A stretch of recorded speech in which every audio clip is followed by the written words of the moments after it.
పేరిట మీ అందరికీ షలోం. ఈరోజు దేవుని వాగ్దానము.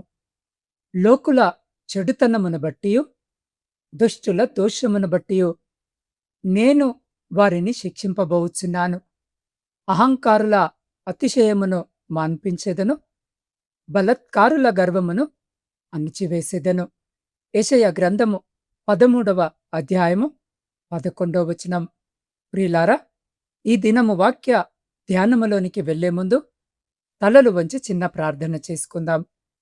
మహా పరిశుద్ధుడా, ప్రేమామయుడవైన మా తండ్రి, ఈ ఉదయకాల సమయమందు నీ పాదాల చెంతకు చేరుతున్నాం. ప్రభువా, నీ వాక్యము ఖడ్గము వంటిది, అది మా హృదయాలను సరిచేయునుగాక. అయా, ఈ వాక్యము వింటున్న ప్రతి బిడ్డతో ఈరోజు మీరు మాట్లాడమని వేడుకుంటున్నాం.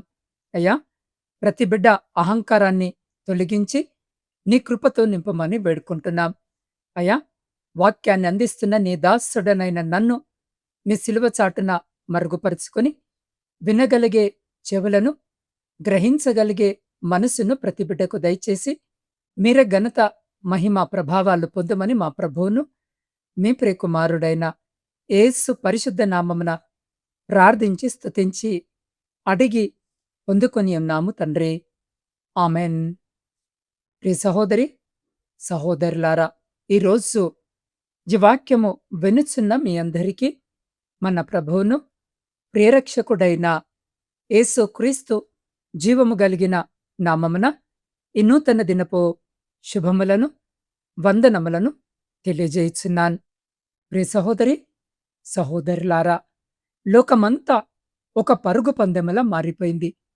ఎవరు ఎక్కువ సంపాదించారు, ఎవరికెక్కువ అధికారముంది, ఎవరి అందము గొప్పది అనే విషయాల చుట్టూనే నేటి సమాజము తిరుగుతుంది. మనిషి తన మేధస్సును చూసుకొని, తనకున్న సాంకేతికను చూసుకుని, నాకు దేవుడితో పనేముంది, అంతా నా కష్టార్జితమే అని గర్వపడుతున్నారు. కాని ప్రియమైన వారలారా, మనం ఊపిరి పీల్చుకుంటున్నామంటే అది మన గొప్పతనము కాదు, అది దేవుడు పెట్టిన భిక్ష. ఈరోజు మనము ధ్యానిస్తున్న యెషయా గ్రంథము 13వ అధ్యాయము 11వ వచనములో దేవుడొక భయంకరమైన హెచ్చరిక చేస్తున్నాడు. ఆయన కేవలము ప్రేమామయుడు మాత్రమే కాదు, ఆయన న్యాయాధిపతి కూడా.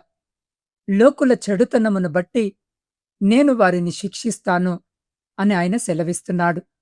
ఆయన గురి మన ఆస్తుల మీదో, అంతస్తుల మీదో కాదు, మన హృదయములో పేరుకుపోయిన అహంకారము మీద.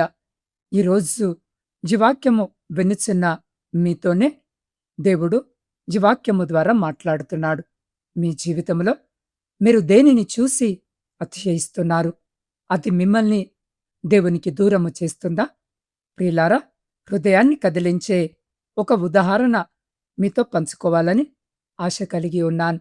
ఒక ఊరిలో ఒక ధనవంతుడు ఉండేవాడు. అతనికి అంతులేని ఆస్తి, అధికారం ఉన్నాయి. అతను తన ఇంటి పనివారిని, చుట్టుపక్కల వారిని చాలా తక్కువగా చూసేవాడు. నాకున్న శక్తితో ఏదైనా చేయగలను అని గర్వపడేవాడు. ఒకరోజు అతను విలాసవంతమైన కారులో వెళుతూ ఉండగా రోడ్డు ప్రక్కన ఒక ముసలి వ్యక్తి ఆకలితో అలమటిస్తూ కనిపించాడు. ఆ ధనవంతుడు తన కారును ఆపి సహాయము చేయడానికి బదులుగా, నీలాంటి సోమరిపోతులు ఉండబట్టే ఈ దేశమిలా తగలబడింది అని హేళన చేస్తూ అక్కడి నుండి వెళ్ళిపోయాడు.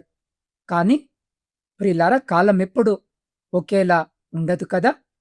ఒక భారీ కుంభకోణములో ఆ ధనవంతుడు చిక్కుకొని తన ఆస్తి అంతా జప్తు చేయబడింది. మిత్రులు, బంధువులు అందరూ వదిలేశారు.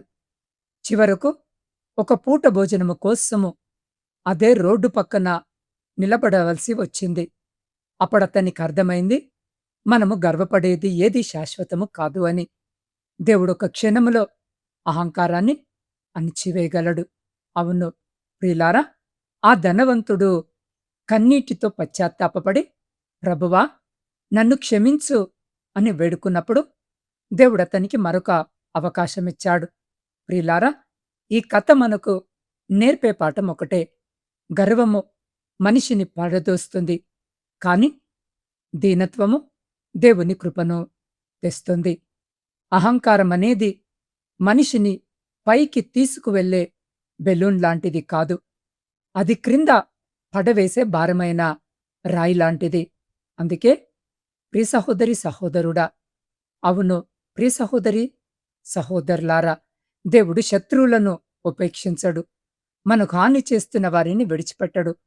అహంకారము, అతిశయము, బలత్కారము, గర్వము అన్నిటినీ దేవుడు అణిచివేస్తాడు, మాన్పివేస్తాడు. ఈ రోజున ఈ వాక్యము వింటున్న నీవు అహంకారుల మధ్య నలిగిపోతున్నావేమో.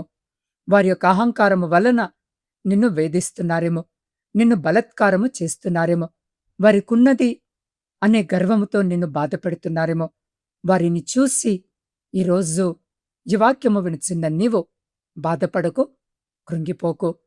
వారి గర్వము దేవుడు అణిచివేయబోతున్నాడు. వారి అహంకారమును దేవుడు మానుపుతాడు.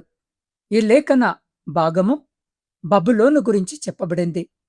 బబులోను అనగా గర్వము లేదా కఠినమైనదని అర్థము. ఈ బబులోనులో ఇశ్రాయేలు ప్రజలు బాధింపబడుతున్నారు. వారి యొక్క కఠినమైన నిబంధనలకు వారు ఇక మాకు ఎదురే లేదు, ఈ ఇశ్రాయేలీలను ఏమైనా చేయవచ్చు అని భ్రమపడుతున్నారు. దీనిని బట్టి ఇశ్రాయేలు కృంగిపోతూ వీరి నుండి మాకు విడుదల లేదా అని భయపడుతూ నిరాశలోనికి వెళ్ళిపోతూ తమ కాలాన్ని కొనసాగిస్తున్నారు. అయితే ప్రియులారా, ఆమోజు కుమారుడైన యెషయా బబులోను గూర్చి పలుకుతున్నాడు. దాని అంతము దగ్గర పడింది అని దేవుని యొక్క మాటలను ప్రకటిస్తున్నాడు. ఈ రోజున ఈ వాక్యము వినిచిన్న నీవు బబులోను వంటి చెరలో పడి మగ్గిపోతున్నావా? ఆ చెరలో నుండి బయటికి రాలేనని అనుకుంటున్నావా? నీవు రావాలని ప్రయత్నించినా, నిన్ను బలత్కారము చేసి నీకిష్టము లేకపోయినా, నీ హృదయానికి నచ్చకపోయినా, నీతో వెట్టి చాకిరి చేయిస్తున్నారా? అయితే దేవుడు నిన్ను నడిపించబోతున్నాడు. ఆయన నిన్ను రక్షించబోతున్నాడు, కాపాడబోతున్నాడు. నువ్వు ధైర్యముగా ఉండు. నిన్ను దేవుడు చూడటము లేదు అని భ్రమపడకు, అనుకోకు. ఇశ్రాయేలు ప్రజలు కూడా అంతే అనుకున్నారు. దేవుడు చూడడము లేదు, మాకు విడుదల లేదు అని.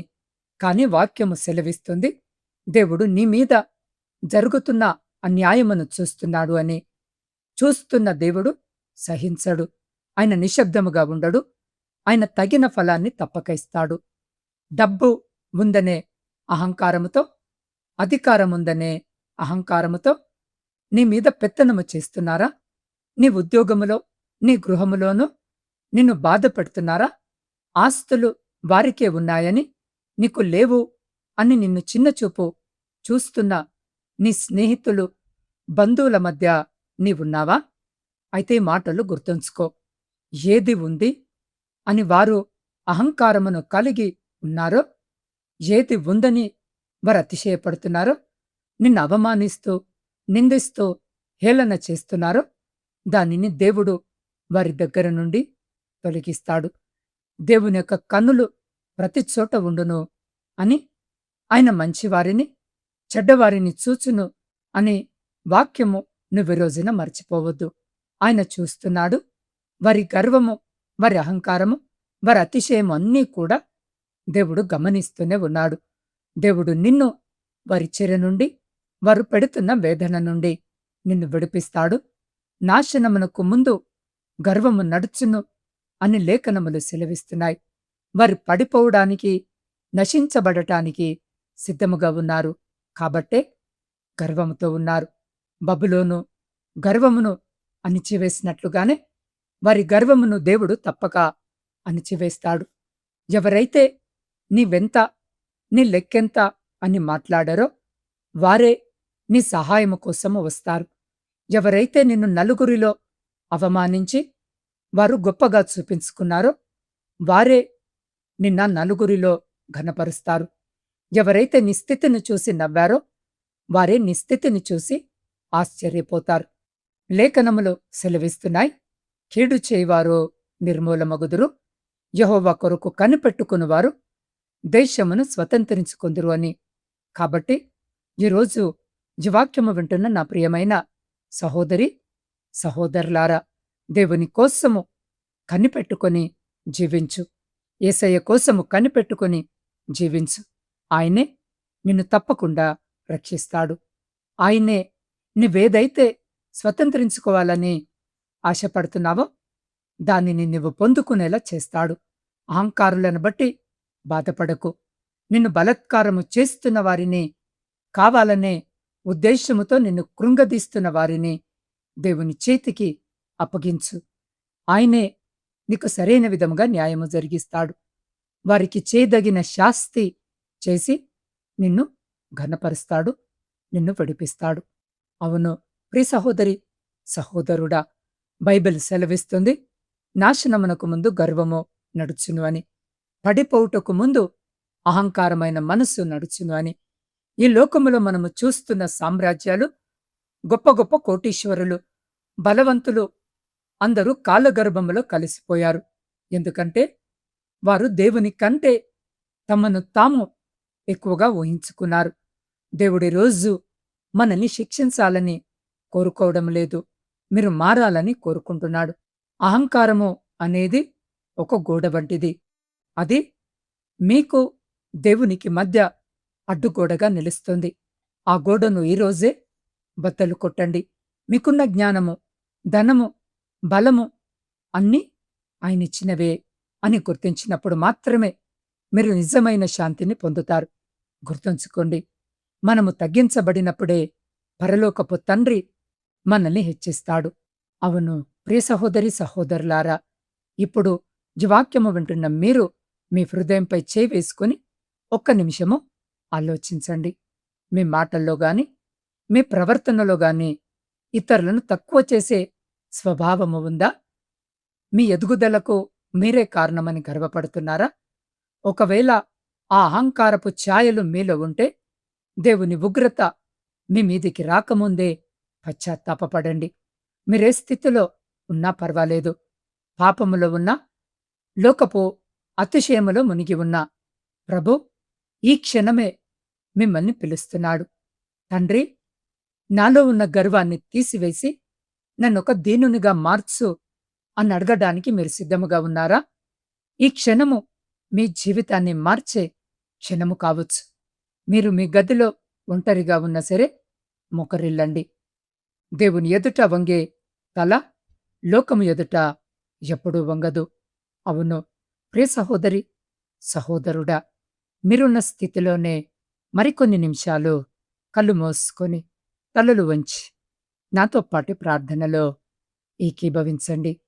సర్వోన్నతుడా, సర్వశక్తిమంతుడవైన మా ప్రియ పరలోకపు పరమ తండ్రి, మీ శ్రేష్టమైన జీవము కలిగిన అత్యున్నతమైన నామమును బట్టి స్తుతులు, స్తోత్రాలు, వందనాలు. అయ్యా, ఈ మాటలు వింటున్న నీ బిడ్డల హృదయాలను నీవు తాకుతున్నావని నిన్ను నమ్ముతున్నాను. ప్రభువా, మాకు తెలియకుండానే మాలోకి ప్రవేశించే అహంకారం నుండి మమ్మల్ని విడిపించమని వేడుకుంటున్నాం. నేను అనే భావనను చంపి నీవు అనే సత్యాన్ని మాలో నింపు. అయ్యా, ఈరోజు ఈ వాక్యము వింటున్న నీ బిడ్డలు అనారోగ్యముతో బాధపడుతూ ఉంటూ ఉండగా, క్యాన్సర్ వ్యాధి చేత బాధింపబడుతూ ఉండగా, గుండె సంబంధిత వ్యాధి చేత బాధింపబడుతూ ఉండగా, మూర్ఛ వ్యాధి చేత బాధింపబడుతూ ఉండగా, పక్షవాతముతో బాధింపబడుతూ ఉండగా, హెచ్ఐవితో బాధింపబడుతూ ఉండగా, అల్సర్తో బాధింపబడుతూ ఉండగా, కిడ్నీ సంబంధిత వ్యాధులతో బాధింపబడుతూ ఉండగా, ఇంకా అనేక రకాలైన వ్యాధుల చేత బాధింపబడుతూ ఒంటరి జీవితాన్ని గడుపుతున్న ప్రతి బిడ్డను మీ పాద సన్నిధికి తీసుకొని వస్తూ ఉండగా, మీ గాయపడ్డ హస్తం చేత బిడ్డలను తాకి శీఘ్రమైన స్వస్థతను, మంచి ఆరోగ్యమును బిడ్డలకు దయచేయమని వేడుకుంటున్నాం. అయ్యా, ఈ వాక్యము వింటున్న బిడ్డలు ఆర్థిక ఇబ్బందుల్లో ఉన్న, గర్వము వల్ల బంధాలను కోల్పోయి బాధపడుతున్న వారిని నీ కృపతో లేవనెత్తండి. లోకపు అతిశయము కంటే నీ సిలువ చాటున ఉండటమే మేలని మాకు నేర్పండి. అయ్యా, ఈ వాక్యము విన్న ప్రతి బిడ్డ జీవితంలో ఒక గొప్ప మార్పును మేము చూచుదుము గాక. అయ్యా వారి కుటుంబాలను, పనులను దీవించమని వేడుకొనుచున్నాం. ఈ దినము జన్మదిన, వివాహ, వార్షికోత్సవాలు జరుపుకొంచున్న ప్రతి బిడ్డను వినూతన దయాకిరీటం చేత ఆశీర్వదించమని వేడుకుంటున్నాం. ఇతరాత్ర శుభకార్యాలు జరిగించుకుంటున్న బిడ్డలను కూడా మీరు జ్ఞాపకము చేసుకొని ఆనందకరమైన కుటుంబ జీవితమును దయచేయమని వేడుకుంటున్నాం. దేవా, ప్రపంచంలో శాంతిని, సమాధానాన్ని కలిగించమని వేడుకొనుచున్నాం. విడిపోయిన విచ్ఛిన్నమైన ప్రతి కుటుంబాన్ని తిరిగి కట్టుమని వేడుకుంటున్నాం. కుటుంబ పోషణకై కుటుంబాలను వదిలి పరాయి దేశములో కష్టపడి పని చేసుకుంటున్న ప్రతి బిడ్డ చేతుల కష్టార్జితమును రెండంతలుగా ఆశీర్వదించండి. ఎంతోమంది బిడ్డలు వారున్న చోట స్వేచ్ఛగా పని చేసుకుంటూ కావలసిన అనుమతులు లేక, అకామాలు లేక, కన్నీటితో, వేదనతో మీ వైపు చూస్తూ ఉండగా అక్కడున్న అధికారుల మనస్సును మార్చి నీ బిడ్డలకు కావలసిన అకామాలు వచ్చులాగున కృప చూపమని వేడుకుంటున్నాం.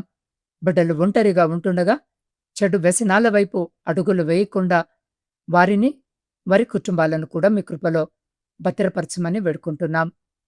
దేవా, నా ఆత్మీయ కుటుంబ సభ్యులందరినీ కూడా నీ పరిశుద్ధ పాదాల చెంతకు తీసుకొని వస్తూ ఉండగా ప్రతి బిడ్డ ప్రార్థన విన్నపాన్ని మీరు ఆలకించి, అంగీకరించి ప్రతి న్యాయమైన కోరికకు సమాధానము దయచేయమని నజరేయుడైన యేసు క్రీస్తు అతి పరిశుద్ధ నామములో ప్రార్థించి, స్తుతించి, అడిగి పొందుకొని ఉన్నాము తండ్రి.